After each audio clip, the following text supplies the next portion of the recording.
Welcome everyone to the Master Box, where today we have a riveting Steel Division 2 game with my co-caster Graham. Graham, would you like to introduce yourself and introduce the players here? Yes, I'd like to introduce my unknown self to everybody. Hello, I'm the Graham Slam here on Orsha North today. In the left, in the blue, we have Royal Musketeer playing 6 South African Armored as balanced. On the right, in the red, we have Ftunk playing DFL balanced as well. So here we are, Orsha North, arguably the most balanced map in the game, probably one of the best maps ever developed by Eugen Systems across their full spectrum of video games. And we have two allied divisions throwing hands in a balanced matchup. Yeah, now one thing I like about this month's Steel Division 2 League gameplay is it's basically a random 12 divisions that you have to choose from. Also, I really like how the South Africans are pushing this town, but this town is always a trap. Like, I've noticed either you take it and you hold it and you win the game real quick, like in a Maverick Vanguard scenario. But I've also noticed, like, a lot of games we've casted in the past where, like, so for example, Ftunk will be able to actually just create a defensive ring and eventually push into it, especially in a grindy match. But this aggressive play, love it. Yeah, we see a little Musketeer coming in hot here. Spitfire trying to get the bombing drops. Bomb drop there on the 57, which he should get. So that's nice. I mean, he gets a little damage there. The Seafire, I don't think will kill him, but a really good actual run right there. So if he can get the turnaround, yeah, he misses there. So there's a chance he could kill that, irregardless. I mean, the town from Blue's perspective, from Musketeer, is a natural position to push because they're. If you look at the map, right? That Spitfire went down. Yeah, very nice. That's a very nice kill for Ftunk, because you're not gonna. That 57 mil was basically dead already, so it really didn't feel like you needed to then bomb it, especially with the half track breaking through here, which is annoying. Though I will say, being balanced on balance, those kind of maneuvers don't have as much value because you're not, like, the game's not ending anytime soon, right? Because you just basically due to raw income, unless the imbalance between the players is so heavy. But we see here two Sherman 5s throwing down basically with each other right at what's that range? A little under 1,500 meters. Yeah, they're just going to be plucking away at each other. 90, 100. Like, yeah, one might eventually kill the other one. Oh, but the Sherman 5 command up in the town is actually getting side shots right now. Oh, nope, now it's bouncing. We have Ftunk actually pushing back properly and trying to maneuver the vehicle. Oh, yeah. And it's the town one, yeah. Yeah, it's just going to back up. I mean, he might be able to double team it there. We'll see. It's an interesting matchup having, the Seafire and the Spitfire going Royal head-to-head there. Musketeer is really investing in his air. Like, he must feel real confident in his ground game. Well, he's going to lose both these planes here to the Seafires. That Seafire. A trade there, so that still greatly benefits Ftunk. I mean, he's basically able to use his recon plane as a fighter plane. He kills 2 Spitfires, bombers for the loss of 1. I would take that probably 10 out of 10 times. Yeah, no, right there. The Sherman 1B also hitting that Legion squad there, which should open up maybe a double tick. Yeah, and what we have here is that's 115, 115, 230 points for the Spitfires with the bombs. But he traded it out for 80 points for the Seafire, so I think that's that was a rough play. And that's, absolutely. And that's his entire A phase Air Force. So now what we're going to be able to see is Ftunk actually be able to utilize bombing runs unopposed in the north. Yes, Ftunk will be able to get some more value out of his Air Force. Though Ftunk is down 15-9, we do see Royal Musketeer playing very aggressively. I mean, part of it is just this half track, this 30 cal half track grabbing flags, but taking the town there is a standard opening move with actually not a real big push. Typically, when a player goes for that town using the hill as fire support into it, it's either early in the game or it's like the game-winning push attempt, right? Like you try and break your opponent on Orsha North by taking their lower valley town. So. But there's really actually not a lot here. The downside is for both players being so similar in the armor tabs, it's going to be hard to get an armor advantage in the immediate sense, I think. And one thing you're going to notice here is Ftunk is actually winning on the infantry fights on the extreme flanks. So if you look down south, like those rifles Piet are getting the recon Sherman died up north. Oh, did it die to the is there a Musketeer over here? Yeah, the Sherman. There was a recon Sherman up north, which just went down from Royal Musketeer. So Ftunk engaging there. There are assault pioneers that this Commando de Afrique is going to run into, which might be a bad time for him. That's a pretty bad time. But we have Ftunk actually winning the southern engagement and getting that. Now I don't know what Royal Musketeer is going to be able to do. Well, let's see what he has in A. He's got some assault pioneers. He can bring in motorized rifles. So he's going to be relying heavily on like more infantry support in the form of those Shermans. So it's actually a Well, really good play. yeah. Well, when it comes to an infantry battle, Royal Musketeer just does not have the tools available to beat DFL. He just doesn't. Like he's going to lose those infantry fights handily across the board. DFL has one of the better infantry tabs. It can be a little situational. There's a caveat with DFL that there are situations where it doesn't do very well. But that's mostly against Axis divisions. It could struggle against like some of the heavy, hard-hitting Axis infantry divisions. But this obviously isn't the case. This is against a Commonwealth division, so you can kind of look here and see like there goes that Command Sherman. Royal Musketeer is going to need to keep his armor alive. He has more of it. He has more options available to him, and he's going to want to win the middle. Ftunk, being the better infantry division, is going to want to win the flanks there, and that's kind of what we're already seeing. That the loss of that Command Sherman will actually kind of hurt for Royal Musketeer here. Yeah, no, it is, and I think you're right. Like with how balanced this map is, because you have armor plays you can make, you have mechanized plays you can make, and you have infantry grinds you can do on the flanks. Like this is a really well balanced map, and I love it for that. Yeah, it's a great map, and then it'll highlight the weaknesses and strengths of both divisions here. So we're gonna kind of just watch as this plays out. Two balanced divisions typically tells you the game's going to be longer because neither player is probably going to have the ability to just knock out the other one. I mean, we saw that it was a 59. If that 59 happened for a Vanguard on against a balanced player, the game might be over in 5 minutes, right? Yeah. This obviously now we're 12-12 isn't really that big of a deal. I mean, you even see there, like with a one tick, it's going to take 30 minutes for Ftunk to lose the game. So there's a lot of game here to be played, and you're going to kind of see it. Like, I mean, up north, you see these infantry units fighting each other, stack hound and a half track trying to support. You'd look to see for that Sherman to come over here to try and like kind of push back some of that armor, but another recon Sherman being called out. And that's probably going to be par for the course here, probably the next 10-15 minutes. Yeah, and it's just going to be a lot of wiffle ball bat fights between these Shermans, just because neither can actually penetrate.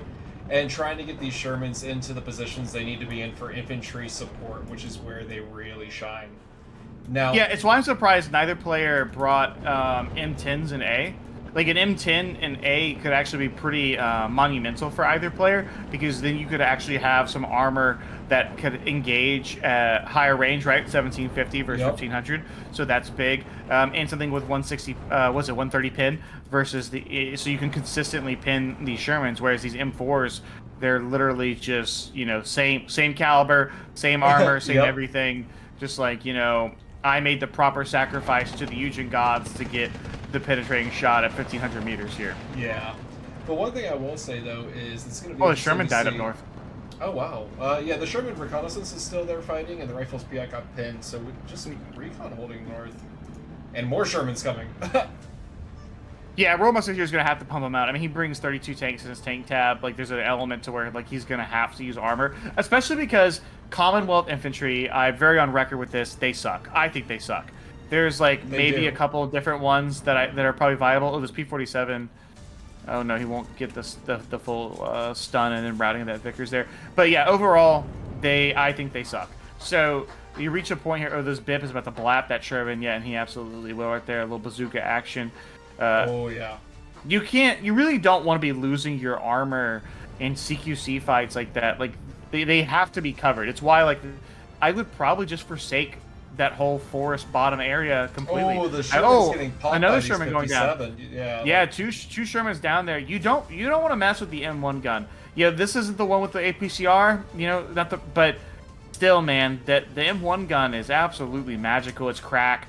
Like it sometimes kills shit that you have no idea why it was able to. But and it's in every division it's in. The ZIS-2, the 57 mil, the M1, whatever it's known as. This anti-tank gun always hits above its weight when it comes to like actually engaging tanks. Yeah, it has a great rate of fire at 12 rounds a minute. It's you don't want to mess with it. So we do see, if I was Royal Musketeer, I would hold the buildings, right? Like get your building back. You could hold the building with a rifle Piet squad or something like that, and something just give extra little machine gun fire. And you play the middle of the map. You play the middle, grind it out there. Get your big boys like your Sherman 1B for your 2000 range HE. Get your Sherman's Fireflies out when it's time, and then DFL will have an extremely hard time dealing a 2,000-meter range battle. Like it'll almost always lose it. I don't really think DFL, other than the 105s, like 105s, what they have in the that's it. support tab, can even fire at Yep. 2K. And Yeah, then, it's the one thing. Yep. and then I want to point out the fact that we have Royal Musketeer having so many 2K units in B and C phase in the form of Fireflies and Sherman 1Bs in the support tab. Yep. So, like, this man can do it. Also, we are seeing the effects of having the Air Force get completely decimated in the first, like, 3 eating minutes. for free. Yeah. Yeah, and it's why you see here Royal Musketeer. This is where I think you can tell the difference between a player that's extremely experienced, and maybe he's experienced, I don't know, but versus someone I would say, like when you watch, like you cast a meal or somebody like that today, I don't know who the current top level players are, but he's playing the map, I think, wrong. And that a lot of times that happens because you lose ground. Players lose ground, and they're like, "Oh, I gotta retake that ground, right? Like my men died on that pixelated earth. I gotta take it back." But there's no reason the South Africans should be throwing down with the French inside these Belarusian forests. Like it just losing the town right there for him is actually going to be really difficult because he's going to have to counterattack back into that if he wants to win this game. Yep. Ftunk, obviously, with the 14-10 here, both of them getting Bofors out to try and stop air. But, up north, he might have more success, just the way the map kind of plays itself out up there. But still, it'll be really hard in those forests. Oh, here comes an M10. And I think one of the things finally up north that we're going to be able to see is the fact that it's only a single Legionnaire unit holding that north. So all it's going to take is him moving that Staghound up to support the Rifles Piat when they're getting shot at.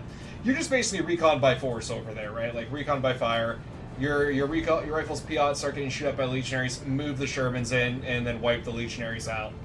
And then you're able to push up north and then just hold the town complex and pray to the gods that your Shermans and your Staghounds can actually just spray enough bullets to pin anything that pops up to kill your, like, really squishy infantry. Yeah, and you can tell that Ftunk views the north as kind of like the more critical area for him right now. You have a big point dump there, infantry. I'd have no idea why he brings the Stuart SMB. I'd be very curious to his reasoning for that. Like, I just don't get it. Hey, comment down below if you hear that. And by the way, like and comment this video. Just comment whatever you want. We'll try to answer. Subscribe. Yeah, and subscribe. Yeah, that I don't really understand. I also don't get, like, why bring out bazooka teams when you have multiple bazooka units. You know what I mean? Like, you have so many bazookas, do you really need a dedicated anti-tank slot to it? I guess I can understand because they come in the Jeeps, they're probably a little bit faster. But once you're, like, well into B, like, the speed factor really isn't that important, right? That's like an opening... That's is like an opening move, like where you're putting the Partisans or the Panzerfaust or whatever.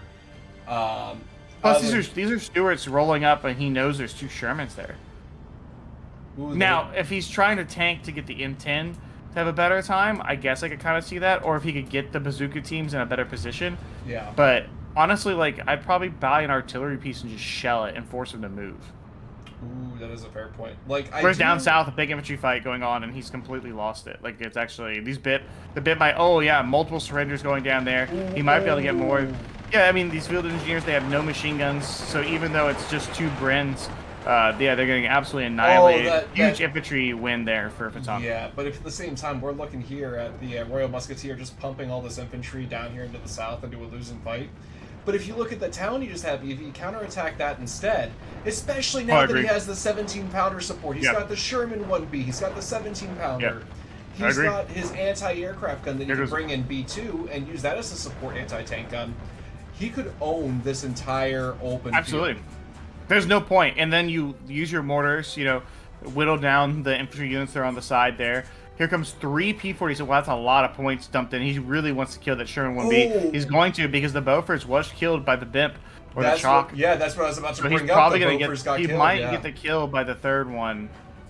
No. Oh no, because they missed. He fire positioned. He didn't get actual direct hits. Oh yeah, but it's not even damaged. No. Every single one was a miss. So it's just pure stun to that Sherman. Actually, really big missed opportunity there. I don't know if he lost line of sight. He is dropping on these mortars. Oh, that's a beautiful airstrike. Yeah, that's very good. That's punishment for not putting up AA right there. Is when you realize he put it up, it died. Yeah, he got killed. Yeah. But that was so aggressive of a positioning for the AA, and I think that's the punishment that we're observing right now. Not that he didn't have it, but his misplacement of it. Yeah, and he's kind of content to seem to kind of like hold this 14-10, which I don't blame him. It's a that's like the big thing when you're balanced on balance is there's not a lot of incentive for you to end the game faster, right? Because you don't have the income for it. Yeah. So that's why these balance on balance games are typically 30 minutes plus.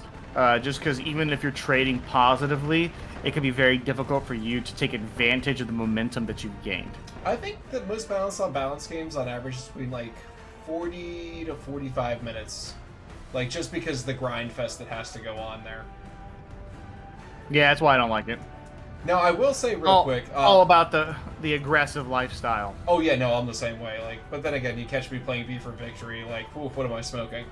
I know, it is gross. Now, what we're looking at here is one thing I really like about the Commonwealth divisions, but I hate at the same time, is their engineer units. These little 5-man, like, cockroaches that throw TNTs.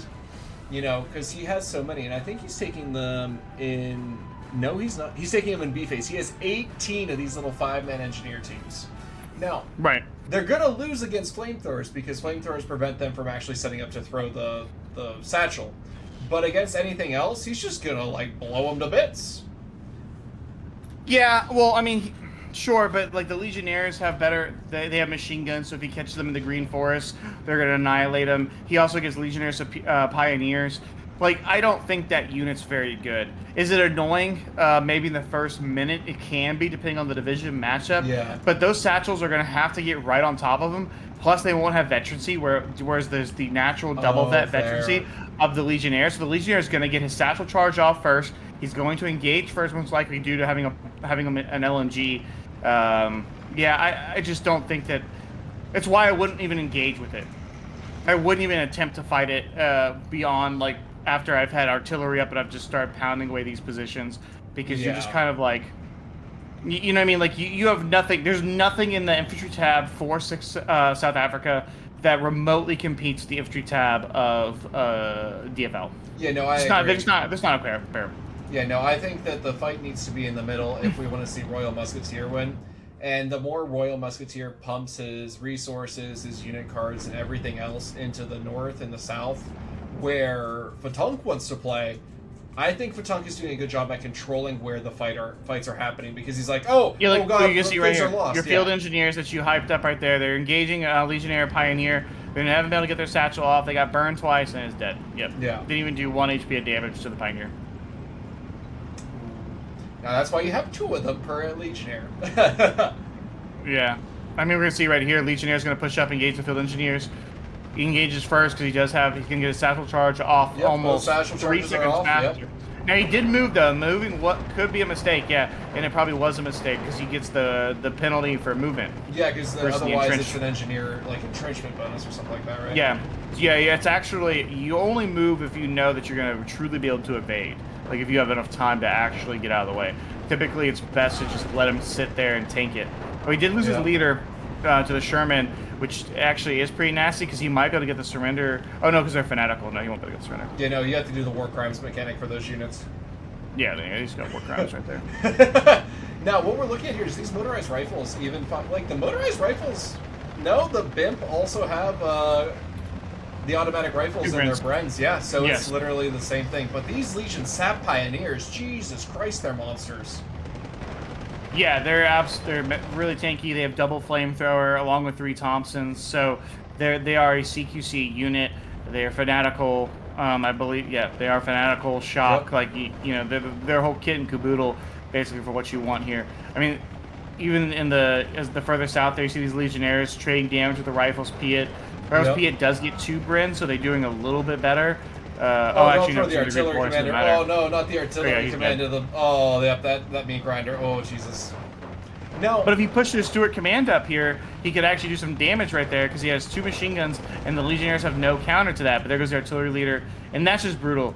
This is a very negative infantry trades here for Royal Musketeer. When all of this, if it had been pushed into that town instead, he probably takes that whole middle complex. Yep. And then he might be able to push into the green-yellow force to actually force the Desperation as the counterattack comes in to try to, like, make his shittier infantry but have the better cover, and then having the Shermans and having the support elements. Nothing going on up north. Yeah. It's, like, all quiet. Like, We just skipped up north. There ain't shit going on out there. I think honestly what's happening is you see with a lot of like not newer players, but like people in this game get a lot of tunnel vision, I've noticed, especially like where I just say it as when you have mid-level players, typically the problem is they don't have the ability to quite flex the map. So if you think about it, you've gone up the ladder, so you sucked. You no longer suck. You get how the engagements work. You start winning games. You get in some tournaments, and you get a little bit better. But what really separates like a good player and a mid-level player is the ability to flex the map. You can engage across the entire width of it. And most mid-level players, what they can do is they can focus in one section of the map and do well. And the fact is that the part of the map that we have Royal Musketeer focusing and Ftunk focusing is in Ftunk's favor, just because of the way their decks are set up. And Ocean North, one of my favorite maps, because you can another flex. snipe. That 17-pounder's got multiple snipes. Oh yeah, and this rifle's Piot got a snipe too on that GMC. Like, the Piot hit first shot, like, what's going on here? It's almost like he forgot that there was a rifle's Piot there. Well, it hasn't done anything, like, and there's no, like, flot there, so I guess he did forget it. Yeah, the Stewart engaging there. We see some more half-tracks coming up. That should be a signal right there to Royal Musketeer. Hey, I can get back in there. Because there's only one 105 up right here. That's not enough to truly, like, push back the 2K range on the hill. Now, if this 155 can get in the action as well, and he has radio coverage, then you could really start to see, like, some damage being done to these heavy field pieces for Royal Musketeer. That support equipment that Royal Musketeer needs, right? Now, the 105s are really good at pinning because of how fast they fire as a tube artillery. So, that's really good there. But that 155? Oh, that 155 kills things real good like. Yeah, it hasn't shot yet, though. It's almost like he forgot about it. Yeah, at that point, just throw it on fire at will. Like, let Jesus take the wheel. Yeah, I agree with you. I've played a lot of SC2 and Wargame recently, and it is interesting when you go back to Wargame after playing a couple of days for ST2, and if you forget if you just know, hey, my micro isn't as good today or whatever, let me just throw my artillery piece on fire at will, it's at least getting you value. Whereas Wargame, you'll buy that artillery piece, and if you get in the shit, you might just forget, like, I'm not a really player. You might legit just forget, and the next thing you know, it's like, wow, I bought this artillery piece and it's literally done nothing because I forgot to use it. I don't like this going for the Bofors here. It's going to end up working out for him, I think. He should get the kill. Oh, actually, he won't even get the kill. Well, that's so because quite work out for him. AA is naturally buffed against aircraft for this exact reason. That's why I don't like it. Yeah, I agree. That's exactly what I was going to say. This isn't 2 years ago where you could get the outright strafe kill, like, on an AA piece. Really, nice bomb. See, look how good of a bomb drop that was there. And then his artillery piece, actually, his radio mortar killed the Bofors quickly. Yeah, so now we see the 15-9 here, and this has been a very positive trade for Ftunk the past 5 minutes, outside of a couple snipes by the 17-pounder. Yeah, now, the problem with Ftunk, what he's going to run into now, is even though he wins the South, right, he can't really push out. So we're going to have to see him start doing point stumps into the north, trying to get through this forest over here to get into that little city. He might just say, hey, I'm cool with the 15-9. Yeah, that is true. It is a balanced-on-balance match, so... Oh, the Hellcat. Ooh, this sexy beast. I think he lost sight of the Sherman. Oh, no. No, he didn't. Oh, he's got all the Legionnaires. He's got the tree speaking French right now. Yeah, they came straight from Indochina. And they were, I mean, the BIMP leader is Vietnamese, I believe. Really? Yeah, you see a bazooka hit. I'm pretty sure the BIMP leader is Vietnamese. The BIMP ace. The ace guy. Oh, I'm going to actually have to look that up. Or you know what? Chat below, if you know your French history, let us know. I don't even think you need to know French history. I think it's literally on the unicard. I think it's like Trompe or something like that. Yeah, look up. No, Trompe. That dude's totally Vietnamese or Cambodian or something. Oh shit, I learned something new today. Thank you very much for that, Graham. You're welcome. I am here to serve. You do see that. So yeah, the BIMP is getting pushed back there down the south. There really isn't, for viewers might be watching, like, hey guys, go look somewhere else on the map. There is nothing else going on the map, so I can't. Yeah, I'm half scrolled out every now and again. Like, I'm just watching to see. This Rifles Piat's gonna snipe another. Oh my god, the Piat missed. Oh no, and then he gets it. Oh, it gets it. Like, he's lost multiple units. They're very sloppy by Ftunk. going back in this town because he could easily wipe that rifle's pit, and he's quite. Hasn't been able to do it. All the 3 artillery pieces are currently silent for him. Yeah. Actually, all the artillery on the map right now is silent, and that right there, Yeah. that's a problem. If you're gonna invest in artillery, you need to get value out of it, especially when Eugen has given you the ability to click a button that auto gives you value. All right, so I'll say one thing better, right? So if you know everything is focused and you want your artillery, your mortars, whatever, to fire only in this sector, just put defensive fire on. You don't understand how good defensive fire is and how much it can piss people off. It cheats! And at the same time, it allows that constant fire to be where you need it. Yeah, it is complete and utter. It's just I've watched it snipe commanders. It is on defensive fire or fire no, will. it's on fire. No, the top 2 ones, because you cannot see the red reticule, it means AI has taken it under control now. Wait, I see the reticule. What do you mean? It's on the bottom one you can see where the it's firing, right? But the top 2, all right, nope, he is actually direct controlling. Yeah, he is. He is direct. But because you can't counter battery mortars. Yeah, but you can defensive fire mortars. Oh, okay. Yeah. Yeah, so if you know where the mortars are firing from, just put your tube artillery to defensive fire there. Yeah. And even if they move after they fire, they're not going to move that far because people are lazy. And so, the tube artillery will just start unloading, and maybe the person forgets. Well, that Hellcat wasn't able to get the kill there. M10's going down as well. It's kind of interesting that road right there just covered with destroyed vehicles. One of the M10s.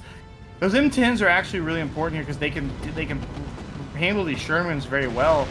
For the most part, but that both a lot of artillery now being fired between both sides. Both players heard us. They heard us bitching, and they were like, "All right, fine, we'll shoot." All right, we'll shoot. Though that has to be. I think you're right. That has to be a defensive fire order because counter battery doesn't work, and most players typically won't manually counter battery mortars. Yeah, because it's annoying, right? It's just it is annoying. No, unless you have them in radio coverage. If you have radio coverage, I would do it. I don't know if I would manually do it even if I had radio coverage, just because the possibility of them moving around. But defensive fire, where I just click a button, I just fuck off and do other things, yeah, I'll do that. Yeah, it'll probably have to depend for me. We do see, look at the 94 mil right there, get an instant fallback. But that Sherman right there is dead. He does have a bazooka team. He could try and get in position, maybe to snipe the other one, just shooting at the Sherman, the Legionnaires. More M10s coming out. I mean, the trades have just been so in Ftunk's favor the past couple minutes. It's just very hard for me to see how Royal Musketeer gets back into this, because even being a balanced deck, his infantry tab has been brutalized. Yeah, it's been smacked around real good. Now, I want to point out, because Ftunk has had such success in these trades, I think he's felt comfortable enough to invest in other places. And if you look up north, it seems like he's preparing to push down into that he finally town. looks like he's making moves. Well, then also look at Royal Musketeer. He just has these tanks just chilling in the middle of the street right here. Now they're starting to go. They just got the move order. I mean, if he gets all 3 engaged at once, he should be able to deal with the Sherman. I mean, not Sherman, the 105 piece. But be careful, it does have the heat 130. There is a chance it could just auto annihilate one of your tanks. Oh yeah, and that heat shell, the Baltimore's going for it. Even with the 30%, it still hits almost every time. It's like a it feels like it. It's like a 152 and an IS2. Yeah. Oh, the Baltimore's got it. Yeah. Yeah. Yeah, but this is where you would want to see. What if he had infantry? What if he still had field engineers that he could spam to go up this hill, right? Then he could get 2 flags right there and compromise the whole upper northern position right there. Yeah. And that would be very powerful. Now that Sherman going down south, because the southern position is almost borderline untenable. Yeah. I mean, he's got some more Shermans here, but 3 M10s I think should be enough to deal with it. He's artillery. His infantry's funneling into a direct hit on the Bedford by the artillery trying to snipe the Beaufort. It's just disgusting. Ooh. Oh yeah, the field engineer's getting dismounted as well. Yep. Oh, here comes the P-47. I do like this move where both players maybe hurt us, subconsciously in the far future, and they're both doing engagements in other spots. Oh, Ftunk might be doing it just because he wants to cause more chaos, even though he's won the South. But Royal Musketeer's doing this. It's just it might be desperation, but I'm happy to see it because he's trying to open up a new front. Yeah, I definitely think it's desperation. Yeah. No, you like to see it, but it's definitely desperation. I mean, that northern hill position, that's borderline on collapse here. I mean, all this armor could probably push forward. There's just one stag hound. That's not gonna be enough. These rifles do get a nice kill there, but there's Bips, Legionnaires. I mean, he has the Macassars. Yep. Yeah, Macassars. Yeah. Maquisards. Macassars. Yeah, French is a made-up language anyway, so we can butcher it a little Yeah. bit. Fuck your romance languages. This Baltimore is actually to come in real clutch, though. Yeah, good bomb drop. Real good. It pinned both those Legionnaire units, or the Macassar and the Legionnaires. I don't know why he just mounted the bazooka so far back up north. Like, he could have brought that right up on top of that Sherman. Now, the M1 gun should be able to do the Lord's work, but... Oh, that M1 gun is definitely going to do the Lord's work. I don't even think it's within 750. Nope, it can't even get the machine guns on target. And the machine guns are what? Yeah. Oh, there. There he goes. Oh, because they got hit by the Hellcat, or whatever. The Hellcats. Yep. Yeah, P-47. Yeah, whatever. Yeah, it's a Hellcat, yeah. The plane train. Yup. Pain train. How do you say that? Yeah, more Shermans moving up down south, trying to go towards the town, but the town's probably kind of just cut off. Plus, now that it's gone on, like, M10s can be fully called out. Like, I think he has a whole card of M10s in C. More 57s are coming up. And the air advantage is so heavy for Ftunk off those opening engagements that you almost even want to dip into it, like, whatever you have left as Royal Musketeer. Yeah.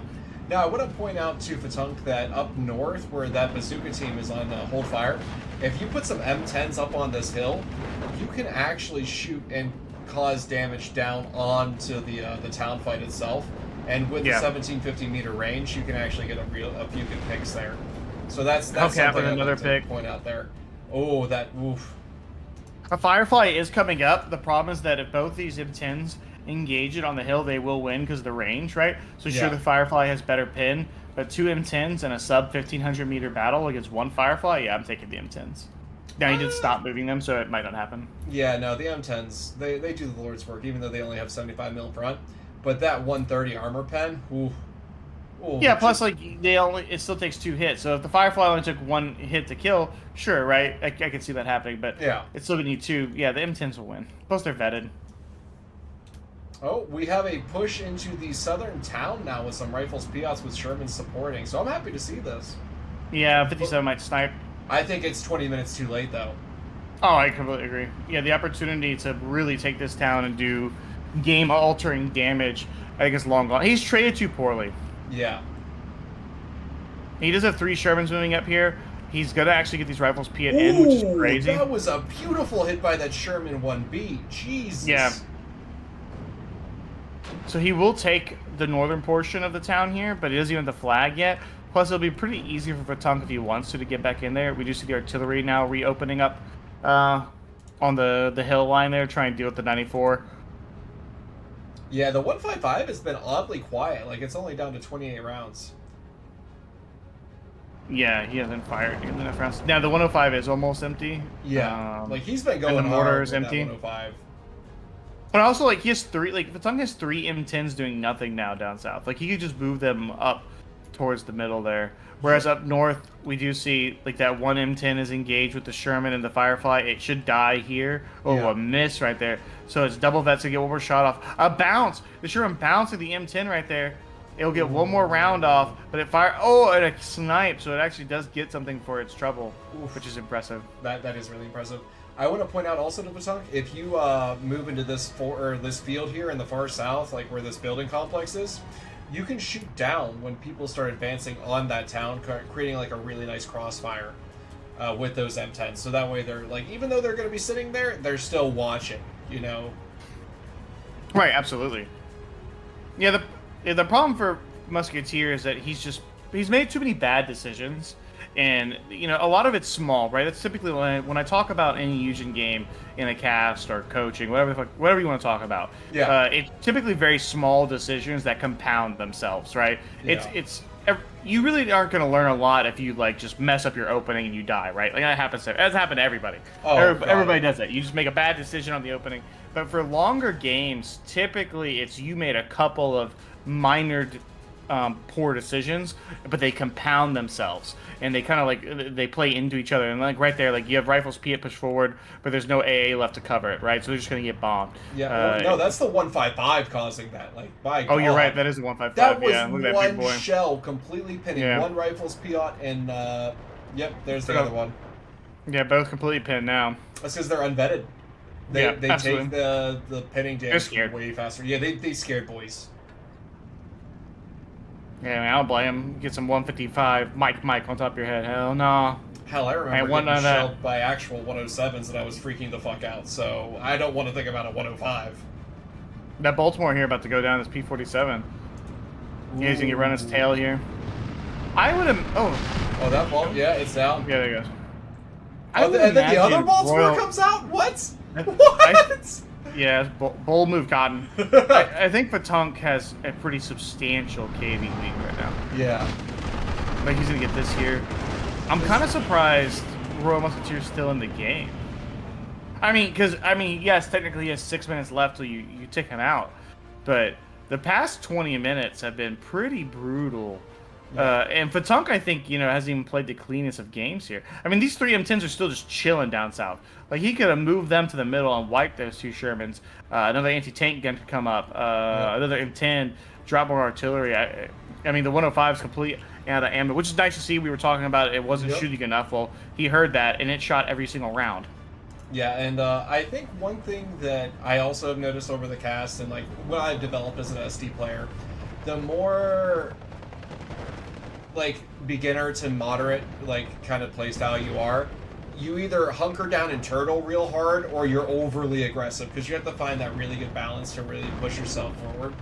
And I think I never left the overly aggressive. Yeah, I just embraced it. You just kind of like go with the chaos, like witness me, spray yourself a little silver, shiny and chrome. Yeah, shiny and chrome. I'll see you in Valhalla. Well, I've always just found like the older I get, I don't like playing longer games. Like I just don't have the stamina. How about that? I don't have the stamina I had at 25. You have to make pills for that. Yeah, not that stamina. But you can ask your mom. But but when it comes to the games, I would rather them end at like the 20-minute mark, right? That's why I like Maverick so much. I would like it to end at the 20 minutes. I think I have good micro, so let's get ghetto with it. Let's get dirty. Let me get the game nasty, and that's how I'm gonna win it. When it gets like stagnant and we start, that's why I hate the river maps, right? Like it just creates stagnation. There's no dynamic movement. I want to be able to move. I want to be able to flank, probe. And if I lose because I was too aggressive, whatever, bro. Like, I move on with that. Yeah. But I hate losing because, like, I just didn't have enough artillery or my deck wasn't deep enough or, things like that. Especially on those maps where you bottleneck into 3 areas and people could just fortify the fuck out of it. So you literally have to throw everything in the kitchen sink in the first 30 seconds at one point to break it to bridgehead. To break it. Krupa. Yeah. PTSD. Bobber. Jeez, no, not Bobber. Oh, it hurts. Yeah, it's painful. But yeah, like, whereas Orchard North or Hiroshima, which is my favorite map, there's so many ways you can play the map. Like, especially, and it's also beneficial for certain divisions. Like, so many divisions have viability on those maps because you can play, like, South Africa could win. If you had told me this is the matchup, just looking at it, I would favor DFL. DFL, I think, is the better division. I don't think most people would disagree with that. But there are elements that South Africa can bring to bear that DFL will have a hard time to deal with. One of them is like the 94-inch AA piece, right? The Sherman 1Bs, right? The 2,000-meter range game is very difficult for DFL. So if you play the middle of the field correctly at South Africa, especially on equivocal income, you also, like, where's the M10 mortar piece for South Africa? That thing's crazy good. Oh my god, the goose. Oh, he has 6 of them that are supposed to be. Yeah, they called a single one out. Like, why call it an 81mm mortar where you can call out that thing and then bring it right to the front for fire support? Those are kind of small things where I'd say, like, is South Africa better? No. Does South Africa have tools to win, though? Yes. And that's where I think is, where it's at with this, because you can just see, like, there was an opportunity here for Royal Musketeer to really do damage to especially off his opening. Like, but he didn't commit to the opening hard enough. Yeah, he kind of like he half-assed it when he needed to whole-ass it, I mean, look right here. These M10s are getting annihilated by this by this 94 mil and this 17 pounder. 17 pounder, because he has nothing to deal with that outside of artillery. Like Yeah. nothing.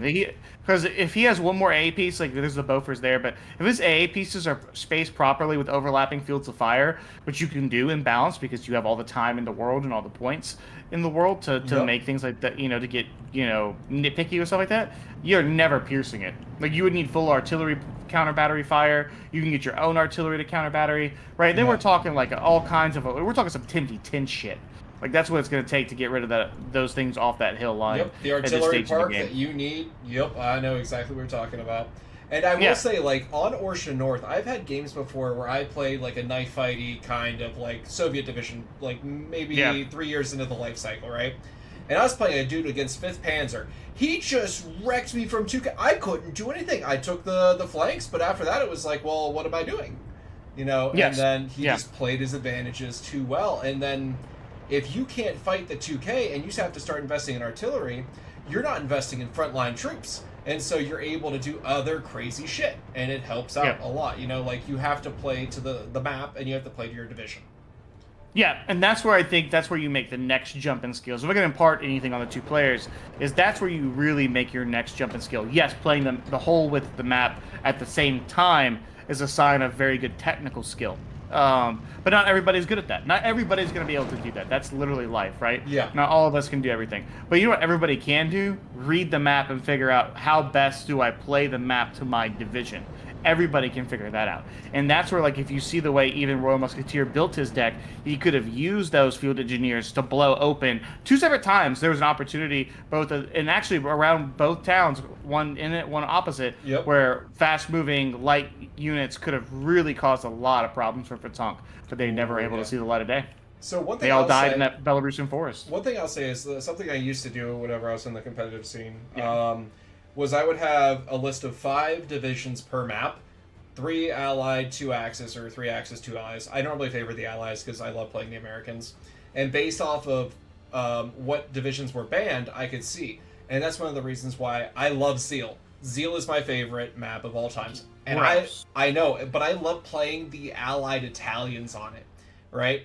Again, it's because there's divisions that you can actually make shine on different things, like even the mountain troops. What the hell are they called? The Soviet Gornostrelkis. You never see them played, but you can play them on Seal. Yeah, you never see Gornos played anymore. They had a point in time where they were very popular, but yeah, nowadays it's very rare to see them. Yeah, you were right about the KDs, by the way. So it was just that constant feeding into where his division wasn't strong. Yeah. There was a moment where he was trading better. I mean, even his Stackhounds early won the Stackhound fight. His Stackhounds won the Greyhound fight. So there were opportunities there, but I think there was also a skill gap. Like you could see like a definitive gap between the two. But hey, both players threw down. They gave us a match to cast. At the end of the day, you really can't ask for much more than that. Yeah, I'd like to thank both players for this and thank the SD League for letting us cast. Any closing comments there, Graham? Like and subscribe, bitches. Yeah, like and subscribe, bitches. And with that, we will come back to you in the next cast. Bye, y'all.